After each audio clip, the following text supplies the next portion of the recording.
구독, 좋아요. 자, 환율이 어렵죠. 근데 원달러 환율 1,460원이라 제가 기사를 썼는데 네. 기사를 쓰고 난 이후에 또 올랐어요. 1,470원을 돌파했습니다. 한때 1,470원 터치했고 이제는 1,500원 시대에 대한 우려가 나오고 있어요. 실제로 저는 가능하다고 봅니다. 그러니까 1,500원 가능하다? 결국에 우리가 뭐 환율이 오르는 게 예. 비단 우리나라 상황만 가지고 그런 건 아니겠지만 이재명 정권이 출범한 이후에 계속 이제 돈을 푸는 정책을 실행해 왔어요. 근데 우리나라가 돈을 푸는 거하고 우리나라가 그만큼 어떤 재화를 생산해낼 수 있는 생산력이라든가 이런 게 같이 늘어난 건 아니잖아요. 그렇죠. 그럼 뭐 너무나도 당연하게 원화의 가치가 떨어집니다. 그래가지고 지금 뭐 계엄 당시에 1,400원대 얘기를 하는데 그 달러 인덱스로 보면요. 그때는 달러가 강세였던 시대고요. 그때는. 지금은 달러도 강세가 아니에요. 그런데도 우리나라 지금 환율이 이렇게 떨어지고 있는 거라서 그걸 같은 기준으로 놓으면 이미 1,500원이 넘어갔습니다. 이미 넘었다. 네. 그렇기 때문에 이게 인플레이션을 일으키는 정책을 뭐 정부 부양책이라고 뭐 예를 들면은 정부 지원금 25만 원, 뭐 민생지원금 25만 원씩 예. 지원하고 이게 이런 건 사실 진통제란 말입니다. 진통제. 그러니까 잠깐 그 통증을 잊게 할 뿐이지 몸을 건강하게 만들어주지는 않는 정책이에요. 그렇죠. 치유가 아니라는 거죠. 그런데 이게 그냥 진통제라서 잠깐 안 아프고 마는 게 아니라 예. 이 진통제의 부작용이 뒤에 돌아옵니다. 그게 바로 인플레이션이고. 그럼 당연히 환율은 계속 폭등할 수밖에 없죠. 예. 그러니까 지금 이제 코스피가 올라간다고 좋아하는데 여기가 엄밀히 얘기하면 코스피가 오르고 있는 게 아니라 원화의 가치가 하락하고 있는 겁니다. 원화의 가치가 하락하니까 코스피가 오르는 것이다. 그러니까 왜 그러냐면 지금 코스피만 오른 게 아니라 금도 최고치를 예, 찍었죠. 맞아요. 예. 부동산도 오르고 있죠. 예. 그러니까 다 이게 올라요? 모든 게 다 오르고 있다라는 거는 예. 가격이 오르고 있는 게 아니라 원화의 가치가 떨어지고 있는 거예요. 아. 그리고 이 원화의 가치가 떨어지는 거는 계속되는 돈을 푸는 인플레이션 정책이 당연히 그 한 축을 차지하고 있고요. 아. 그러니까 우리가 흔히 얘기하는 이재명 대통령이 대선 뭐 토론회나 이런 당시에 여러 가지 경제 정책들에 대해서 막 내놨어요. 예. 근데 거기에 대해서 우리가 질문을 하면 항상 대답이 뭐냐면 그러면 그 돈은 어디서 나서 하실 건가요? 땅 파서 할 질문이 거야? 뭐 이런 있잖아요. 거였잖아요. 그런데 거기에 대해서는 항상 제대로 답변을 안 했습니다. 결국에는 이게 우리나라가 지금 뭐 국채를 발행한다든지 이런 걸로 그냥 돈 찍어내가지고 메꾸고 있는 건데 그럼 당연히 화폐의 가치는 계속 떨어질 수밖에 없고 예. 화폐의 가치가 가장 떨어지면 자산을 소유하고 있는 돈 많은 사람들은 괜찮아요.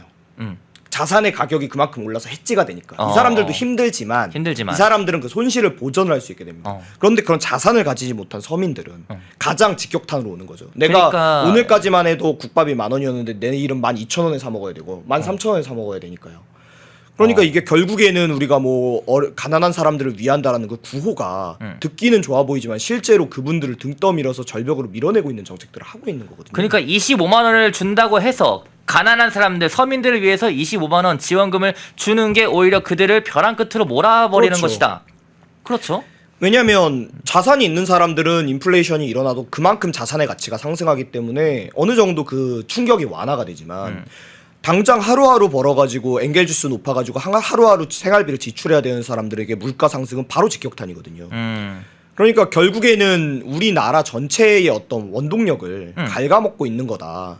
이렇게 말씀을 드려야겠습니다. 자, 이어서 지금 부동산 얘기 나왔죠. 부동산 얘기 계속 해볼게요. 이재명 정부가 지난 10월 15일 날에 부동산 대책을 내놓았는데 이때 정말 난리가 났어요. 부동산 네. 커뮤니티 뒤집어졌고 아니 어떻게 서울 전 지역뿐만 아니라 경기권까지 묶어가지고 경기권 일부 지역을 토어제를 걸어버리냐 하면서 이거 부동산 못 잡는다. 부동산 가격만 더 오를 것이다. 라는 것들 지금 뭐 다 그런 징조들이 네. 나오고 있는데 거기서 그치는 것이 아니라 개혁신당이 이렇게 말했습니다. 이재명 정부의 10월 15일 부동산 대책 관련해서 통계 왜곡 의혹을 제기했고요. 법적 대응에 나섰어요. 어떤 문제가 있는 거죠? 이게 좀 디테일하게 설명을 드리면 좀 재미가 없고 좀 복잡한 내용이니까 간단하게? 좀 간단하게 이해하시기 쉽게 얘기를 하면 네. 어떤 정책을 이제 만들 때 그냥 아무렇게나 만드는 게 아닙니다. 나름 거기에 대한 이런 근거 같은 걸 붙여요. 근거 같은 걸 붙여서 우리가 뭐 부동산이 지금 어떻게 가격이 잡히고 있지 않기 때문에 이 범위에 있는 어떤 뭐 규제나 제한 같은 걸 걸어야 합니다라는 정책을 내잖아요. 그럼 거기에 이제 그 통계들을 넣습니다. 그런데 이게 8월 통계를 봤을 때는 그게 되는데 9월 통계를 봤을 때는 그렇게가 안 돼요. 근데 이제 낸 건 10월이지 않습니까? 네. 그럼 9월 통계를 봐야 되잖아요. 그렇죠. 근데 8월 통계를 넣은 거예요. 아니 10월에 했는데 8월 네. 통계, 9월 통계를 스킵한 거예요? 그렇죠. 그 4개 서울에서는 4개 구가 그렇게 스킵이 되었고요. 그러니까 이게 본인들의 어떤 정책을 밀어붙이기 위해서 그 정책이 지금 맞지 않다는 통계를 무시한 거죠. 어. 그러니까 이거는 뭐 정책적으로 저는 좀 문제점이 있고 행정 소송을 통해서 좀 롤백을 시켜야 될 부분이 전 있다라고 생각을 합니다.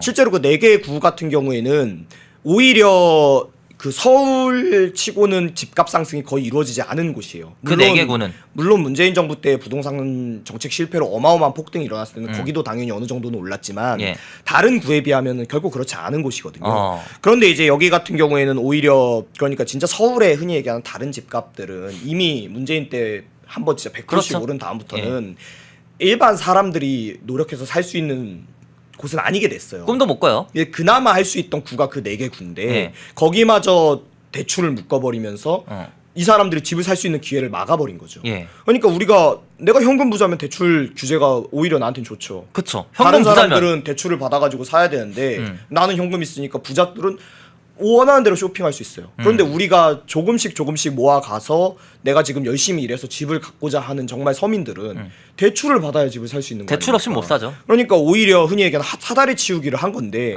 그 사다리 치우기조차 제대로 된 통계에 맞지 않게 정책을 집행했다. 지금 이런 상황인 겁니다. 아, 그래서 법적인 지금 소송까지 하고 있는 거죠? 지금 진행 중이죠? 실제로 진행하고 있습니다. 저도 그 4개 구에 제 자가가 있어서 네. 그래서 거기에 이제 소송인단으로 참여를 했고요. 아. 그래서 이 과정은 저희가 뭐 찬찬히 보여드릴 수 있을 거라고 생각합니다. 그냥 여러분들 지금 사실 뭐 많은 전문가들이 부동산 전문가들이 입을 모아 얘기하는 게 이 부동산 지난 이재명 정부가 10월 15일 날 내놓았던 이 정책은 내년 1월 2월쯤에 터질 것이다. 얼마 안 남았습니다. 지금 11월이죠. 앞으로 2, 3개월 뒤면 터질 것인데 이때 과연 이재명 정부가 어떤 입장을 내놓을지 그것도 지켜보시는 게 좋을 것 같다는 말씀드리고요. 펜앤마이크에서 추천하는 영상도 보고 가세요. 다른 영상도 즐기시려면 구독 버튼을 꼭 눌러주세요.